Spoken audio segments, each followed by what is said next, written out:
Well, welcome everyone. Thanks for being with us this morning. It's snowing here. It just started to come down, and it's so beautiful, though. What a beautiful winter we're having. Now, I wanted to have a moment with Hoppy with everybody, but I got to call him. Hey, Hoppy, and I sincerely hope I'm not having another bad hair day. No, okay. Hey, Hoppy, come here. Hoppy, come here and say hi to all the folks. Here he comes. He's got a sweater on. Come on up here. Look at him. Look at him. There he is. There he is. Can you look in there? Yeah. There he is, isn't he? He just had a haircut this week and a bath. Give me your kiss. Mm. Oh, he's the sweetest little guy. So, we love our animal friends, don't we? Keeping us company through this shutdown period where we're locked up at home. I've gotten to know my cats a lot better. Okay. Well, if you received the email and read it, talking about peace today, no, I don't have the answer for international solution to international um, disagreements. I, I, but I do have a beginning way to think about something that's an aspect of peace for all of us, okay?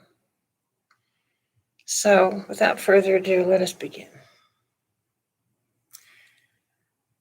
Peace requires the absence of duplicity. You know, human beings are so complex. We lie, we deceive, we have multiple ropes of storyline in our lives. And today I want to talk about becoming simple. Because to rise to peace, we cannot bring the burdens that are created by duplicity. You know, we are even duplicitous with ourselves. A lot of drama and comedy arises out of this, but it is serious. To find simplicity, one must find the thread of truth, deepest truth in oneself. Keeping our lives simple requires us to discard unnecessary complexities. A lot of that we do when we have our burning bowl, but I think this is a slightly different subset of renunciation, is simplification. We must discard old feelings and reactions. I mean, do you ever catch yourself growing weary of the way that you tell an experience of your life with the emotions, that accompany that feeling? Do you ever grow tired of that version? I'm reminded of someone who was always saying that everywhere they went, they got fired from their job because it just wasn't a satisfactory situation. That they always went to their manager, employer, and told them all the things that were wrong. And at some point, this person realized, I kind of messed it up for myself, you know? If he'd been going to his supervisor and saying all the things that he admired, things might have gone completely differently, you see.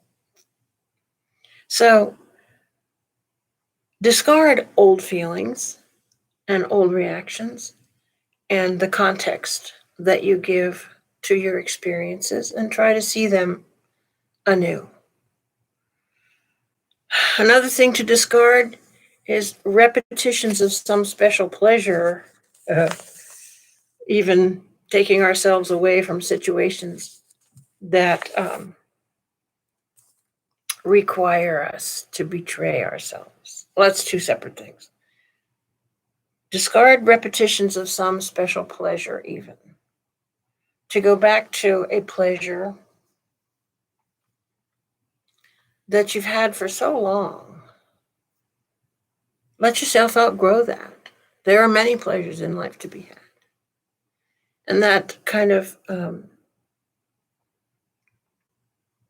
that gives you another burden to get in the way of your sheer simplicity, is what I'm saying. And then take ourselves away from situations that require us to betray ourselves. I've dropped out of some organizations recently because I couldn't be myself in those organizations. I remember one time I went to a local political meeting. This was several years ago, maybe at least 5 years ago. They were talking about how all the municipalities just had no money to repair their roads, their infrastructure, their sidewalks, their pipes, their utility systems, and the things that municipalities are supposed to pay for. They were just out of money. I raised my hand and said, well, just legalize marijuana and use the tax from it to fix everything. This pall of silence settled on the whole group. And then they moved on like I hadn't said anything. And yet that's exactly what's happened. So anyway, to keep our lives simple and our experience streamlined, we don't want to be belonging to organizations that siphon off our vital energy, where we can't be truly ourselves. Can you feel the simple simplicity of peace? You see, peace could be considered that pearl of great price that a man sold all he had to possess. I want to read you that parable as exactly as it appears in the Bible, Matthew 13:44.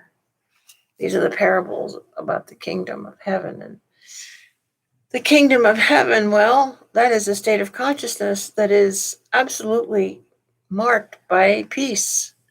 Peace is a foundational quality of that consciousness that we call the kingdom of heaven. So he says, again, the kingdom of heaven is like unto a merchant man seeking goodly pearls, who, when he had found one pearl of great price, went and sold all that he had and bought it. I can tell you, I've lived a season of my life where anything that came between me and my peace had to go. Like if there was something that I had the opportunity to create, and I shied away from it, and then I was all giving rationalizations about why I didn't do it, and somebody else would do it, and blah, blah, blah, blah. Actually, I'm talking about how I pulled up stakes and went to Luray, Virginia to take care of these two kids whose mother was in jail. That was a turning point in my life. But the main reason I did it was because I couldn't have any peace when I didn't do it. So I said, all right, I'll do it, But anything that comes between you and your peace, that's like selling all you have to have that one pearl of great price. So, indeed, this is a good barometer for keeping your life simple. Keeping it integrous, with integrity. Because if an experience, a person, a commitment causes you to start quibbling in your mind, it's disrupting your peace. Just discard it. And that includes relationships. It may seem cold, cruel, it may seem hard, even unfeeling, but it is the ultimate of feeling. It is using the heart as a barometer for what is not harmonious, what is not peaceful, what is not coherent. Rising to peace is an intention that can be set for an individual, a group, a community, and indeed our entire world.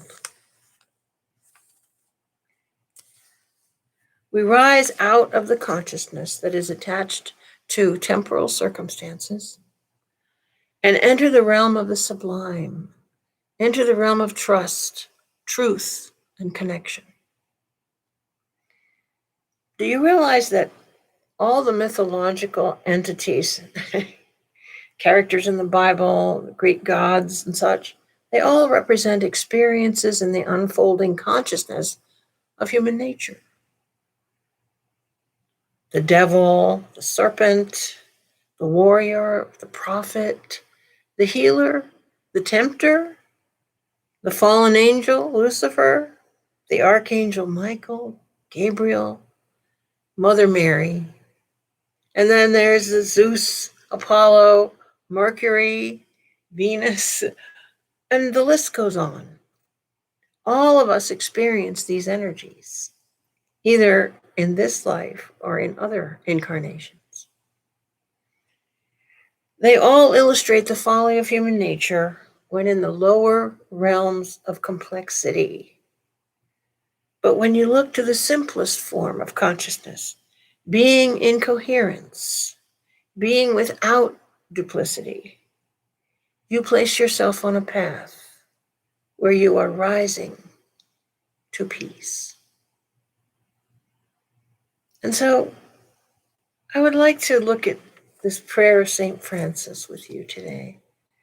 It starts out, Lord, make me an instrument of thy peace. Now, we want to stipulate that it's called the prayer of St. Francis because it captures his thought, his self-sacrificing thought of serving. But it was first published in 1912, so it couldn't possibly have been written by St. Francis. However, it has come to mean so much to many people. It was especially inspiring and gave so much faith to the fighting men in World Wars I and II, to the armies on both sides. So I want to ponder this prayer with you. And the last line, talks about dying. And I just want to stipulate that the dying it speaks of is dying to self, and particularly dying to the complexities of the ego. So here we go. Lord, make me an instrument of thy peace. Where there is hatred, let me sow love. Where there is injury, pardon. Where there is doubt, faith. Where there is despair, hope. Where there is darkness, light. Where there is sadness, joy. O Divine Master, grant that I may not so much seek to be consoled as to console, to be understood as to understand, to be loved as to love. For it is in giving that we receive. It is in pardoning that we are pardoned. And it is in dying that we are born to eternal life. So let's just take a moment to feel that and breathe into it and let the quiet within occlude all complexities, all duplicities, that we may be simple, that we may be pure, that we may be rising to peace.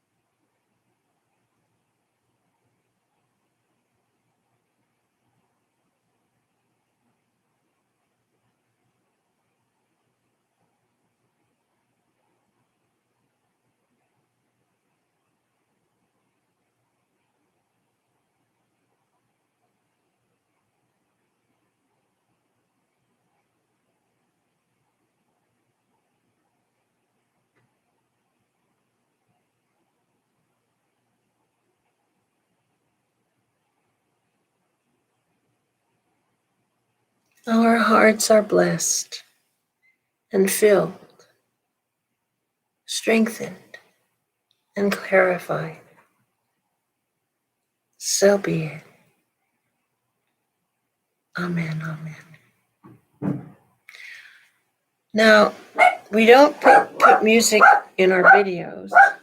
Hoppy, it's okay. But there's a song, I'm always partial to my daughter Becky's work. She records original songs, makes CDs of them. And on her first CD, which is called Imagine Our Love, and all the songs are on YouTube. You can play it. There's a song on there called I'll Never Lie Again. It's beautiful, and it just fits right in the groove of what we're talking about today. The lyrics are so beautiful, and the tone of it is so sacred. I would play it if they wouldn't pull it off of YouTube if you play a copyrighted piece. So I invite you to pull that up. Go on you're already on YouTube. Search Lavender Diamond, I'll Never Lie Again. And feel that song. Feel that song. It's wonderful. Now, in a few moments, I'm going to go into the sanctuary and give this message to our live audience there in the sanctuary. It'll be recorded and edited. Then you'll see the whole service with the reading of the daily word and the welcoming, blessing the offering, reminding everyone to generously send in your love offering to keep this work afloat. And on that note, this week we're sending out the contribution statements, which we're required to do for taxes. And each year we send out a contribution statement, and and it has a prayer, a little blessing each one.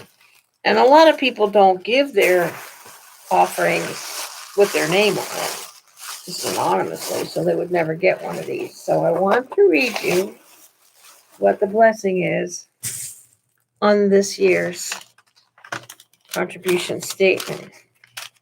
But, we don't have to do it manually. The accounting software does it. So here in this little box is a little blessing. It says, your generosity in giving to this unity work has brought us through another year in success, in security. We thank you with all our hearts. We, the board, and all who serve to keep this sacred ministry moving forward. We love you, we bless you, and we behold the Christ in you, now and always. So, I hope you know that. I hope you feel that. I hope you are aware of how much we appreciate all of the people who are interested in the study of spiritual growth, the study and application of a new way of living and thinking that is inclusive, that is non-judgmental, that is non-resistant, that is open-hearted, always growing. That's who we are. So thanks for being with us, and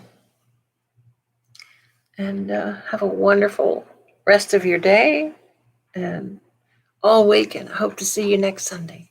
Our topic next Sunday is attaining wholeness, and the whole month of February is kind of a stream of thinking about life.